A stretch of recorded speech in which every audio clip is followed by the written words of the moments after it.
Satellite, Ben Abraham. I didn't need to wave my hands to swipe it away. Instincts were governing my movements as I pushed through the mirage of thick foliage. I did need to step over several sets of railroad tracks. I didn't want to trip as I treaded through something I couldn't make sense of. Moving over the final set of tracks, I realized I was in North Bend. "Why am I here?" I asked. "For the ordeal." The response pulled me awake as I audibly spoke to my empty room. The ordeal? It was one of those lingering in bed mornings. I weave in and out of the liminal space, wondering, opening, and receiving information. The ordeal was not expected and launched me out of bed hoping to decipher what was coming my way, or what may have already come my way. You were late. That was rather unusual. I looked at our email to confirm the date and time. My heart started to falter, just a tiny bit, like a flit of a butterfly wing. I closed my eyes, went into the between, and heard, "All is well." My heart steadied as my mind responded, "I'll wait 15 minutes, then I'll get ready for my day." I was 15 minutes into getting ready when you called. My heart leapt while my hands clapped together in reflexive excitement. "Hi!" I never hide or tamp down my thrill when connecting with you. It's unnecessary. "Hello, my friend. I'm sorry I'm late." You gave your reason. I brushed it away like the thick foliage mirage from my dream. All that mattered was happening in this moment. We settled into our expanded space and took off. Pain.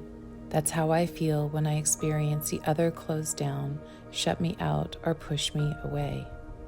You paused at my statement, wanting to slow this down so we could zoom in. Tell me more about this pain. I closed my eyes. Yes, tell me about this pain.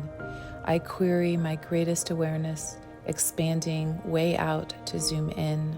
I see petunias. My double madness blue petunias. Deep, dark violet and wide open. What makes these petunias madness are the irregular white patches on the rich purple petals, like clouds illuminating a midnight sky. What makes them double madness are the layers of petals providing a billowy, thick appearance. I have them slightly protected under the canopy at the side patio. They are sun whores, bending around the side barrier, reaching for the light. When it is cold and dark, they close up their glorious blooms, looking withered and near death. But I know they aren't dead. They are preserving their energy.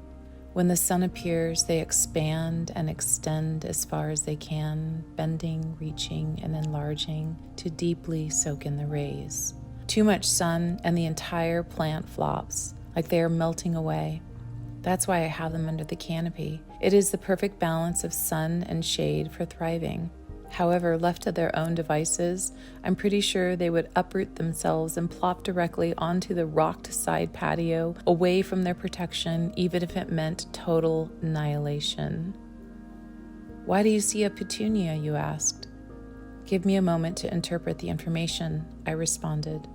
My experience when connecting to another is like a petunia. I feel honored the other has opened their beautiful bloom to show me. To them, I am the gardener. I observe their state and decipher what is needed. My deep devotion to a Garden of Eden, honoring each species' unique expression of beauty, even a snake. It is a very tender and vulnerable connection. When I notice the other instinctively closes up, I sharpen my awareness to the ecosystem. The species' response indicates malnourishment, either perceived or real. Then I feel pain. I feel pain when I observe a species believes there is something wrong with it. It cannot expand to see the ecosystem. Rather, it contracts within itself, moving into a defensive state, limiting perception further, amplifying disconnection from any form of nutrition. When the petunia closes, there is nothing wrong with it. It doesn't need to be healed or diagnosed. It needs a shift in the conditions, which often means time when the sun will return or recede. It is connected to the conditions, informing a movement to preserve its life. to preserve its energy. The pain is my navigation device. Like a petunia, I can expand my perception and see an ideal location for its thriving. Unlike a petunia, people can ignore this guidance and proceed on to plop themselves in the gravel and melt away from overexposure. That is a beautiful analogy. Your words confirmed we were still together, bending, reaching, and expanding. You are like the Great Mother, but it can be too much. Is that right? Too much. Is that right? When my son was born, he cried through closed eyes. Blinding light, deafening sounds, cold sensation, too muchness abound. He was laid into my arms. My instinctual movement was to hold him close, to protect him with love, which soothed him. The Great Mother, or a great gardener, whatever name is given to a nurturer, instinctually knows how to create a thriving ecosystem. When she is pregnant, she cares for her body, knowing it cares for her child's. It takes time to see light. It takes love to see light. It takes patience to see light. It takes the Great Mother to never forsake. It is an ordeal to make it through a mirage, to step over, to step through, to bend, to extend, to reach, but she is there, just like a satellite.